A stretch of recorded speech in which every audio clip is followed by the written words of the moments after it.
Sahabat entrepreneur, salam hebat luar biasa. Jumpa lagi di episode kali ini berbicara soal rich atau kekayaan, bicara soal financial, bicara tentang kondisi keuangan.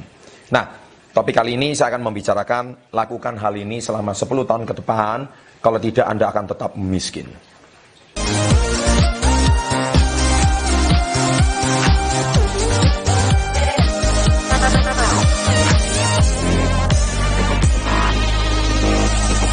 Nah, sebelum Anda menonton video ini lebih lanjut, saya sarankan Anda tonton video-video saya sebelumnya tentang masalah finansial. Ada sih di deskripsi, jadi Anda silakan cek ya masalah tentang finansial. Karena harus diakui bahwa selama kita belajar sejak SD, ya SMP mungkin jarang bahkan tidak ada pendidikan finansial yang ditanamkan sejak taman kanak-kanak bahkan sampai SD sekalipun. Karena ini adalah sebuah problem yang sangat pelik menurut saya di Indonesia ini. Bahkan banyak manusia ketika sampai SD aja tidak punya disiplin finansial, otomatis ketika dia nanti sudah berusia remaja, dewasa, bahkan nanti tua, mereka akan bermasalah terus dengan masalah finansial. Dan akhirnya selama seumur hidup selalu mengalami kesulitan finansial berapapun penghasilan Anda. Nah, sebetulnya video ini ditujukan bukan cuma untuk orang menengah ke bawah, tidak. Tetapi video ini ditujukan untuk semua kalangan. Bahkan untuk Anda yang hari ini punya jabatan prestisius di sebuah perusahaan sekalipun. Bahkan untuk Anda seorang CEO sekalipun. Bahkan untuk Anda hari ini seorang atlet yang sangat terkenal sekalipun. Bahkan untuk artis yang sangat terkenal sekalipun. Ya, saya buat video ini tujuannya untuk satu, karena masalah finansial atau masalah financial education itu bukan bicara soal berapa besar penghasilan Anda. Juga bukan seberapa tinggi jabatan Anda atau seberapa terkenal Anda, tidak. Ini karena masalah mindset, ya. Nah, saya seringkali menemui ya, kalau ini bicara orang menengah ke bawah, mereka itu seringkali berbicara seperti ini.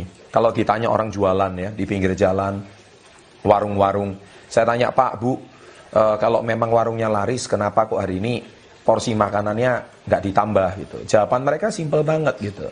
Mereka mengatakan ya rezeki hari ini ya rezeki hari ini gitu. Ya, loh Pak, kalau misalkan Bapak dan Ibu bisa menambah omset, kenapa tidak?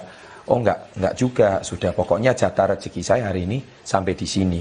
Nah, Anda bisa tonton video-video saya sebelumnya. Ini semua masalah mindset, ya. Ini semua masalah mindset. Jadi, saya mengatakan tidak salah, kata-kata itu seolah-olah terlihat benar, tetapi ada beberapa kalimat yang kurang tepat menurut saya. Ya. Jadi sebetulnya kenapa kok Anda mengatakan jatah rezeki Anda hari ini? Itu sebenarnya dari sini kita sudah tahu ada sumbatan mental di cara berpikir mereka, bahwa mereka mempercayai bahwa jatah mereka rezekinya adalah segitu. Nah, segitu mungkin jumlahnya adalah 2 juta rupiah. Ya sudah, mereka percaya jatah rezeki mereka 2 juta rupiah. Nah, kalau seandainya sumbatan mental mereka dilepas, bahwa sebenarnya satu hari kenapa tidak rezeki mereka bisa 20 juta per hari gitu. Tetapi mereka mempercayai bahwa jatah rezeki mereka 2 juta. Terus mereka berbicara seperti ini. "Ah, Pak, saya pernah membawa 2 kali lipat, tapi akhirnya nggak laku." Nah, jawabannya itu, "Bu," terus mereka mempercayai bahwa memang jatah rezeki saya memang 2 juta. Nah, mereka tidak sadar bahwa di sini ada mindset yang keliru. Karena yang mereka percaya 2 juta, karena yang mereka percaya bukan 2 kali lipatnya 4 juta. Coba kalau mereka mempercayai 4 juta, saya percaya rezeki mereka juga akan 4 juta. Tapi yang mereka percaya adalah 2 juta, maka jadilah jatah rezeki mereka cuma 2 juta. Nah, itulah yang keliru di dalam mindset bawah sadar mereka. Sehingga terjadi satu sumbatan mental, dan akhirnya mereka merasa bahwa ya sudah, jatah rezeki saya seperti ini. Sama juga dengan para karyawan. Para karyawan juga mengatakan, "Wah, saya punya gaji yang memang syukur-syukurlah sudah bisa 10 juta per bulan." Ya kan? Coba lihat teman-teman saya, cuma 2 juta per bulan. Ya kan? Atau mungkin cuma sekitar 500 ribu per bulan. Saya wajib bersyukur. Kata-kata itu sangat tepat. Tidak salah, bersyukur itu sangat tepat sekali. Tetapi yang menjadi permasalahan adalah ketika Anda berpenghasilan 10 juta, 20 juta, 30 juta per bulan, kenapa Anda masih banyak hutang? Kenapa Anda masih tidak bisa mempunyai tabungan yang memadai? Kenapa setelah Anda bekerja 5 sampai 10 tahun, boleh dikatakan aset satu pun nggak ada yang punya? Nah, sebenarnya ada masalah apa sih sebetulnya di sini? Ya kan? Jadi bukan letak berapa besar penghasilan Anda. Itu akan menentukan 10 tahun ke depan apakah Anda akan makmur, sehat, sejahtera. Nggak seperti itu. Tetapi ada yang keliru di dalam cara berpikir Anda. Sehingga Anda tidak sadari kalau Anda lakukan ini terus-menerus 10 tahun ke depan, Anda tetap akan sengsara, Anda tetap akan miskin. Anda bahkan akan tetap bermasalah secara finansial, apapun jabatan Anda. Tidak sedikit saya juga temui beberapa murid-murid saya, atau beberapa klien saya, atau beberapa rekanan saya, mereka itu selalu curhat hal yang sama dengan saya. Padahal mereka jabatannya cukup tinggi. Ada yang general manager, ya kan? Ada yang hari ini menjadi sebuah direktur di sebuah perusahaan. Kemudian juga ada yang menjabat posisi yang prestisius, bahkan ada beberapa artis juga yang saya kenal. Nah, jawaban mereka tuh selalu sama. Kenapa kok ujung-ujungnya mereka sampai hari ini lebih banyak hutangnya daripada aset yang mereka miliki? Why? Why and why? Ya, bahkan kalau suatu musibah terjadi, misalkan sakit gitu, ya, mereka nggak punya asuransi contohnya, kesehatan, akhirnya hancur juga. Akhirnya mereka harus kehilangan sana-sini. Dari sini saya juga perhatikan ada sesuatu yang menjadi masalah. Nah, ujung-ujungnya kalau saya perhatikan satu adalah bahwa Anda tidak melakukan yang namanya satu hal ini, yaitu menabung. Ya, saya ulangi, menabung. Jadi kalau Anda tidak disiplinkan masalah menabung, mulai dari hari ini, Anda tidak pernah akan memiliki aset 10-20 tahun dari sekarang. Tidak pernah akan. Ya, saya juga temui seseorang yang berpenghasilan 50 juta rupiah satu bulan, tapi sampai 10 tahun tidak punya aset. Aneh kan? Tapi saya menemui ada seseorang yang berpenghasilan cuma 2 juta satu bulan, dia bisa memiliki 2 petak sawah. Nah, pertanyaan saya, 10 tahun dari sekarang siapa yang lebih kaya? Orang yang berpenghasilan 2 juta atau 50 juta? Nah, cek punya cek, aneh bukan? Padahal 50 juta kalau dibanding 2 juta itu 25 kali lipat penghasilannya. Kalau bicara soal kebutuhan hidup, soal bicara gaya hidup, jelas yang 2 juta nggak ada apa-apanya. Bahkan yang lucunya, seorang yang berpenghasilan 2 juta, dia harus, ya kan, bekerja 25 kali lipat, lebih keras, 25 bulan lebih banyak, dibanding orang yang berpenghasilan 1 bulan. Dengan yang orang yang berpenghasilan 50 juta. Tetapi kenapa 10 tahun kemudian, yang 50 juta ini justru meninggalkan banyak hutang, ya, cicilan di mana-mana, nggak selesai. Ya, apa masalahnya? Masalahnya cuma satu. Berarti si 50 juta ini tidak disiplin menabung. Nah, saya tidak akan membahas menabung lebih banyak karena sudah banyak video saya membahas masalah menabung.